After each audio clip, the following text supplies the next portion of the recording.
Welcome back to the program.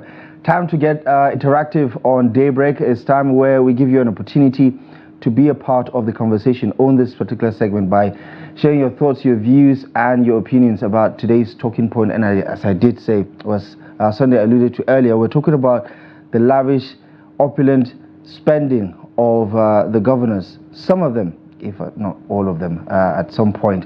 But according to this latest reporting, 30 of them have spent close to ₦1 trillion, I believe, on refreshment and other not so necessary expenditure, especially looking at the breakdown. If you did catch that report by Ibrahim Ismail, he did a breakdown of some of those expenditures. 5.1 billion naira was spent on refreshment for guests. Sitting allowances cost 4.67 billion naira, travel allowances 34.63 billion naira, utilities, all right, 5.64 billion naira, and salaries went to about 405.7 billion naira. All of this in the first quarter of this year alone. This just happened in just 3 months. So just to give you a context of how much was spent, all of this in the midst of the economic downturn, the economic crisis, the high cost of living situation that Nigerians are dealing with right now. And we want you to give us your take on this one. A lot of people have had their opinions about how the governors are out of touch with the people they are governing, and that is translating to some of these extravagant expenditure that we're seeing right now. Are we living in a country where there is a reasonable explanation for spending 5.1 billion now on refreshment in just 3 months? I mean, I dare say, even if it's 2 years, I don't think 5.1 billion naira is justifiable expenditure on drinks and entertainment. But let's speak to our first caller. I believe someone is on the line. Hello, good morning. Hello, good morning. Good morning. This is Trust TV. Yes, this is Trust TV. Your name and where you're calling from? This is Mr. Godwin calling from Cross River State. Did you say Godwin from Cross River State?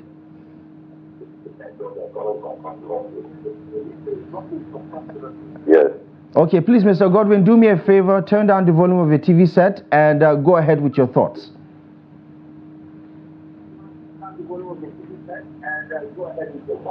Okay. Are you hearing me now? Yes, go ahead. The issue of that money that they're looting from Nigeria. After that, what will I do to them? Nothing. We're just hearing all those rumors from them all the time. And they are looting money, billions of billions, and people are suffering all the time. Up to date, we are not getting anything from them. Even though they discover all from them, what are they doing with the money? That's the problem of Nigeria. Yeah. Whenever they go there and be looting money. Yeah.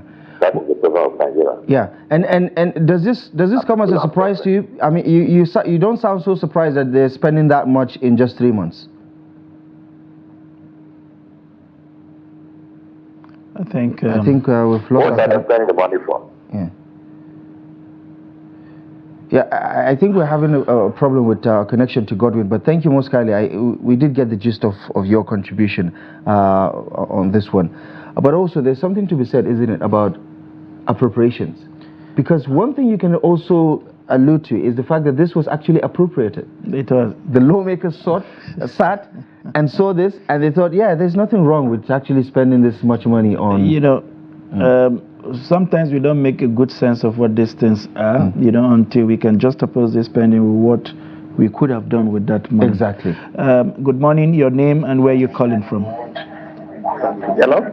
Hello, good morning. Hello, my name is Comrade Zakaria. Good morning, Comrade Zakaria. Please kindly turn down the volume of your TV set. It is feeding back into our feedback mechanism so that we can have a clearer conversation. Can you hear me now? Yes, we can. Please go ahead. Comrade Zakaria, where are you calling from, please? Hello, can you hear me now? We can't hear you, Comrade Zakaria. Where are you calling from, please? Because I'm calling from Kwara State. Precisely, I'm calling from Jebba. Good morning, Comrade from Jebba. Kindly share your thoughts with us, please. Hello, sir. We can hear you clearly. Go ahead, comrade. Please go ahead.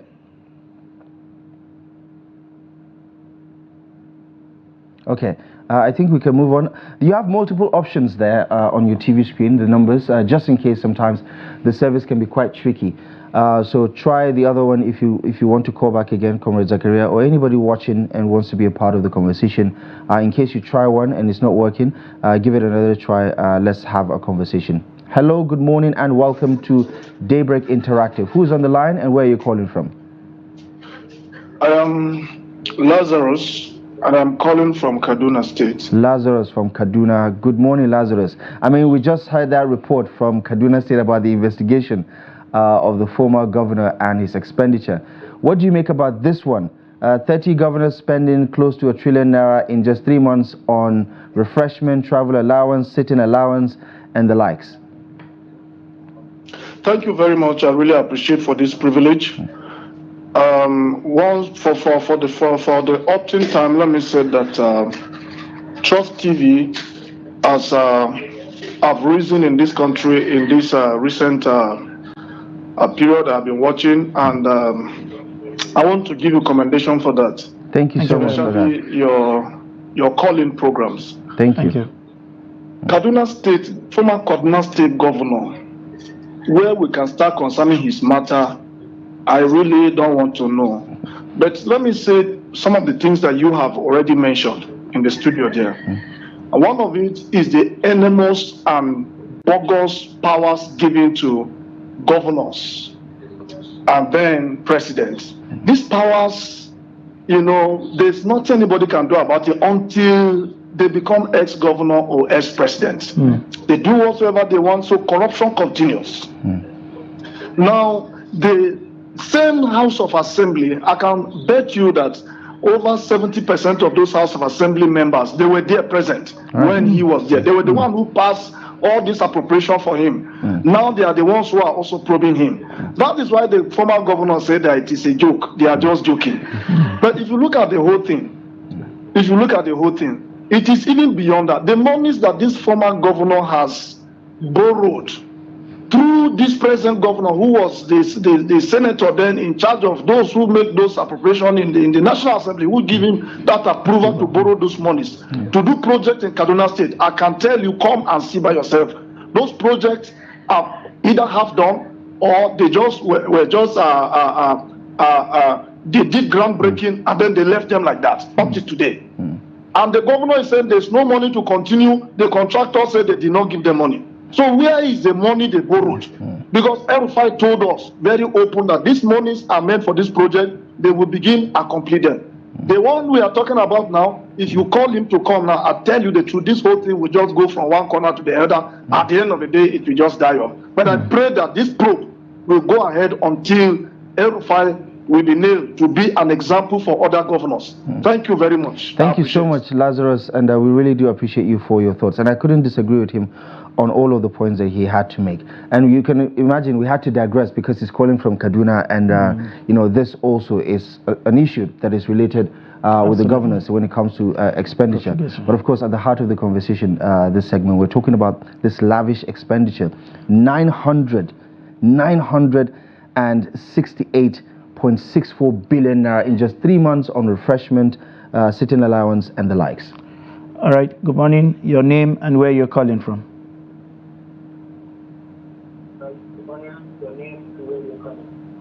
Good morning.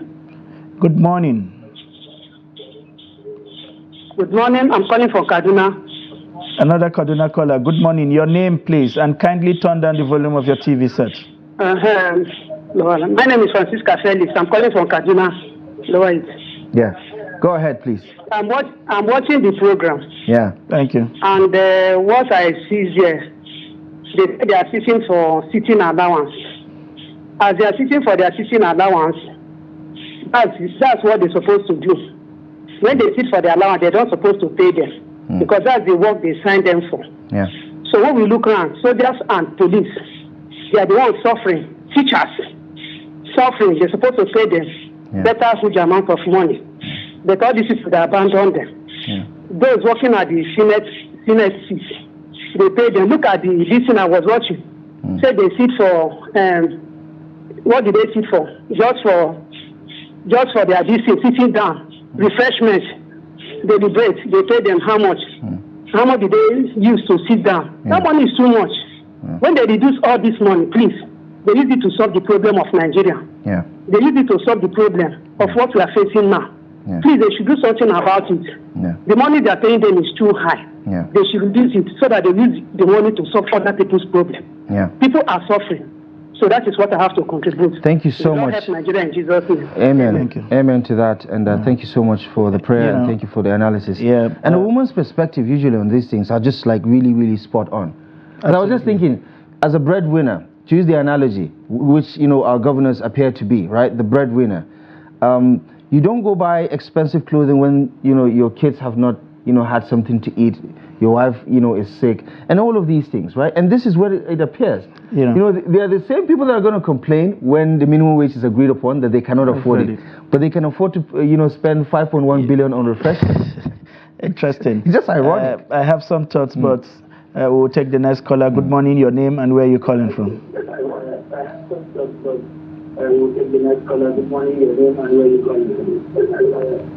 Good morning. Hello? Hello, good morning. Good morning. Your name and where you're calling from. Yeah, my name is I'm calling from Delta State. God's will or Godwin, kindly please be a bit audible and turn down the volume of your TV set. I say my name is God's Power. I'm calling from Delta State. God's power. Please go ahead. God's Power. Yes, we got that the last time. Go ahead, please. God's power, if you're still there, just go ahead with your thoughts. Okay. We're gonna have to. God's power, you're gonna have to try again. Very, interesting, and this is the first time I'm actually hearing it. Okay. First, God's will. Okay. From the south, it can be anything with God. We have had God knows, Igali, if you recall, one-time permanent secretary. The Foreign Affairs. We have another caller. Good morning. Your name and where you're calling from. Hello, good morning. Okay, all right, let me say here that God's power, we are still expecting you to call. Zachariah from Jebba, please do well to call us back. Let us get your thoughts on this program. As Abdullahi was saying earlier, sometimes this money don't make so much sense until you begin to contextualize what they can do. But before then, we have another caller. Good morning, your name and where you're calling from. Okay. Yeah, hello? My name is Thomas. Good morning, Thomas. I hope it's not the doubting Thomas, is it? Not at all. Thank you very much. Thank you. Where are you calling from, please? I'm calling from Gombe. Thank you very much. Go ahead, Thomas. Yeah, it is very, very unfortunate that the people we elect are no longer care for us. And it's very, very disappointing that refreshment, just to refresh, and people are literally eating dusa, the leftover dusa. That is what people are eating. And some people are refreshing for such huge amount, almost 1 trillion naira. I just want to beg them. They should have mercy on the people. Please, governors, the senators, have mercy on the people. They collect wardrobe allowance, collect every allowances. But look at Nigerians. People, almost all Nigerians have turned to beggars and nobody to help them. It is very, very unfortunate. I'm pleading with our senators.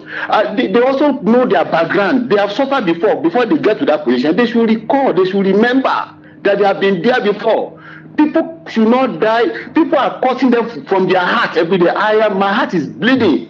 And when workers are asking for increments in salaries, they are increasing just judicially to 300%. This is heartbreaking. They are our brothers, they are our sisters in the Senate, they are our brothers, they are our governors. Please, I am begging them, let them consider their subordinates, the people they serve. We should not should we die in hunger, all of us, before they consider us? This is outrageous. This is not of God. So please, help us. I know maybe the president is watching this program. If they are not watching it, you people should help us have a way of. Please, it's not good. It's not good. Yeah, Thomas. Thank you very much. Yeah, thank you so much for that contribution. I appreciate your passion with the way you articulated your thoughts. But it goes without saying that our relationship with our political leaders over the years has been at best dysfunctional, opportunistic, transactional, especially when it comes to elections and things like that. That is when our relationship is at its highest. They are closer to us because why? They need something from us, right?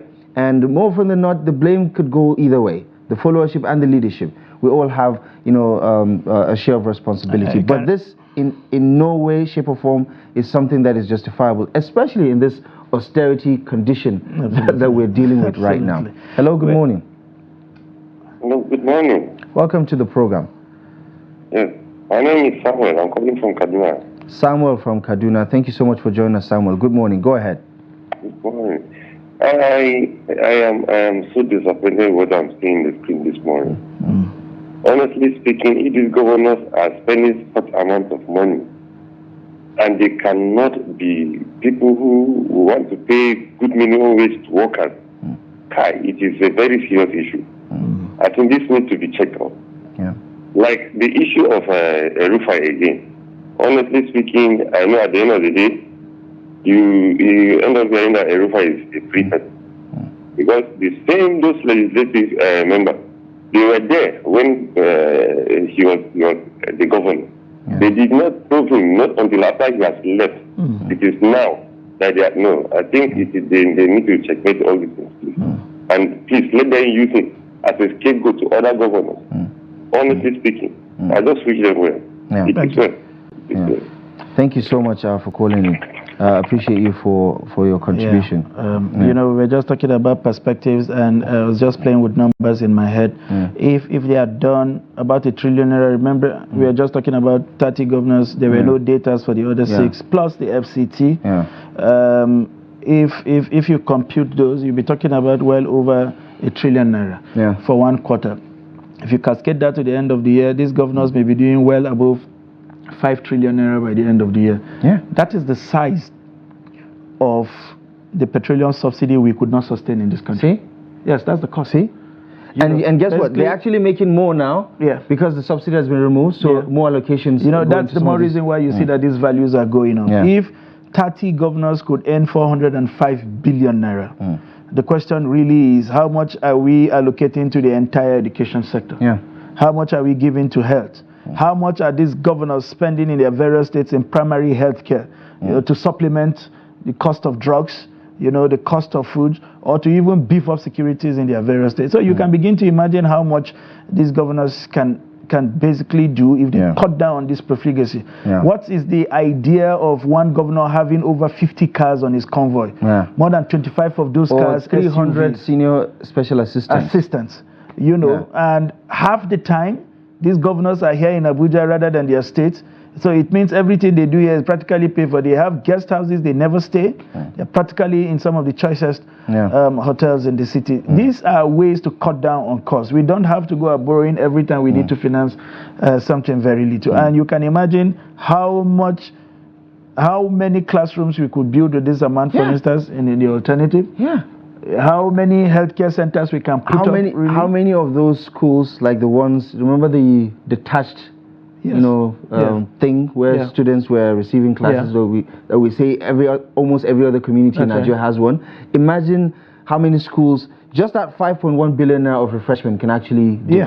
I mean, today we have an educational system or curriculum that just doesn't speak to the job of the future. Exactly. Which of this public school today is teaching AI? Which of them is teaching mechatronics? Which of them is teaching, whatever it is that those digital would drive skills the jobs that is needed of the future? The infrastructures are basically the basic computers you need in public schools. Their children don't have to deal with that. That's right. And I suppose that is one of the reasons why they're not motivated enough to do the right thing. And I'm not putting all of them in the same basket, but a majority of them are responsible for this decay that we're seeing within the system. Let's take a look at some of our WhatsApp messages that have come in for this segment. 30 governors spent all that money, and he said the Nigerian voters are the only voters, but can't do otherwise, because once the people become, I think he's saying when they get to the top, they can do anything. And the people at the helm of affairs, justice will always cover them because they use taxpayers' money to settle them. Okay, this one is from Thomas Nathaniel Dili from Kaduna. Okay, the other Thomas was from Gombe, right? Gombe, yeah. All right, we have another one. I can't find the name of it. He said, "Good morning, everyone. My name is Zoips from Kano State. Let's say something about Tinubu's tenure. At all, we are not happy with him. A lot of people die because they can't afford food. There are times, 3 times in a day," he said, "because everything is more expensive, especially people living in the rural area. We want Tinubu to return back to pre-subsidy era." I think that's what he's trying to say. We have governors and speakers and senators, all, we need them to advise him because, well, he's saying they have often gotten money from him, and so they are not telling the truth. Yeah.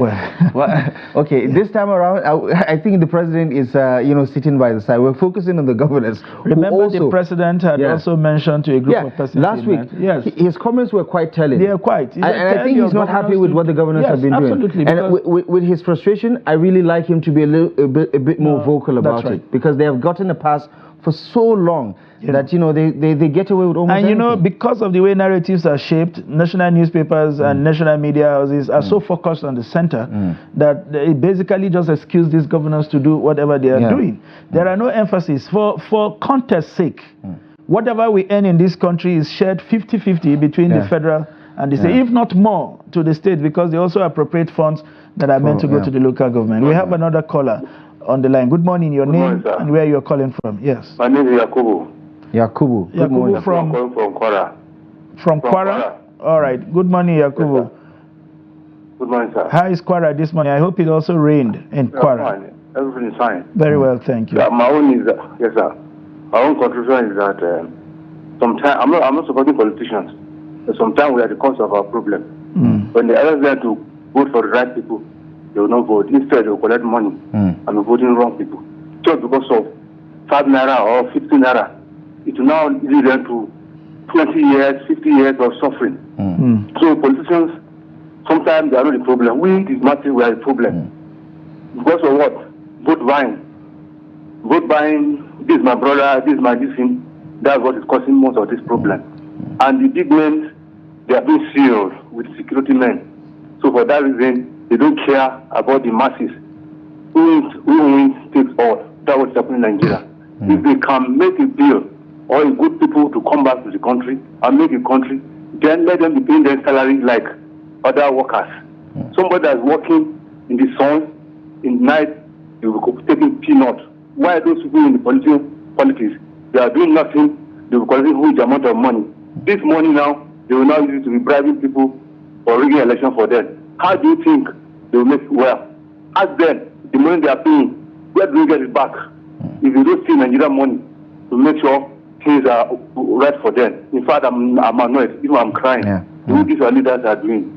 I'm not happy at all. If there's a way you can revoke all of them there to make sure it's pocket the seat and do the right thing. As far as we not do the right thing with the citizens because of collecting bribes for election, for this or that, there will not be anything good in this Nigeria.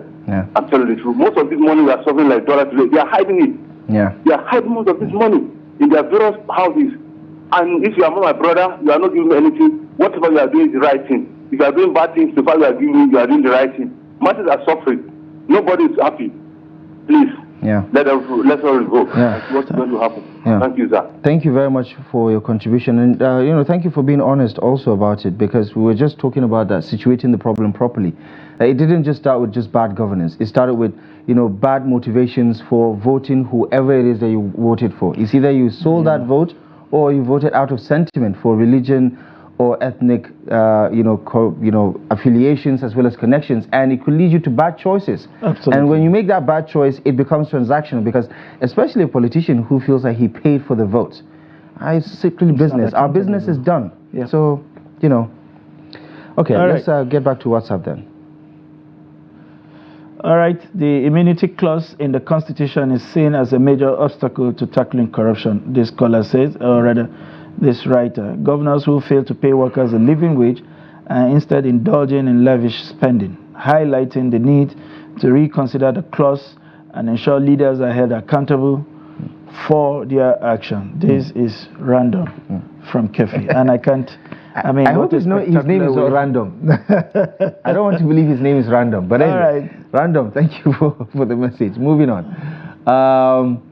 Somebody from Gaundere in Cameroon is sending us a message. He says, "Good morning, everyone. This daylight robbery by 30 governors of our fuel subsidy tanks, Murtala Yusuf Mohammed from Gaundere. Cameroon. Thank you so much for joining us. Didn't know our signal. Okay. Anyway, I can watch satellite TV. Anyway, absolutely. But yeah, thank you so much for joining the conversation. It's been quite interesting picking your brains on this one. Some very fantastic contributions. But more importantly, beyond just getting angry about it, it should be a wake-up call to make wise decisions. Also, it's not just about the governors. Also, it's about the lawmakers at the State Assembly who appropriate these funds, right? As far as the governors are concerned, if 5 billion naira was budgeted for refreshment and the Assembly says it's okay, you can't fault the governor for spending 5 billion, right? But the people who appropriated it, who have the constitutional right to appropriate the funds accordingly, should also have some share of the blame. But all the same, thank you so much for joining the conversation. I really do appreciate your contributions. One of callers rightly noted, it is not just about time to lament what has happened. It is time to do some introspection about the kind of citizenship that we seem to offer those at the corridor of power. Like I said, there are popular maxims that suggest that every country gets the kind of leaders they deserve. We basically are seeing the results of our product of the society. Lack of interest in the whole process of leadership recruitment, of how we have gone about things in this country. And so today, we have made our beds, it does appear, with a lot of thorns, and we are finding it very difficult to lie on them. This is the much we take on the phone-in session. We will take a quick breather. When we return, Daybreak continues. Please don't go away.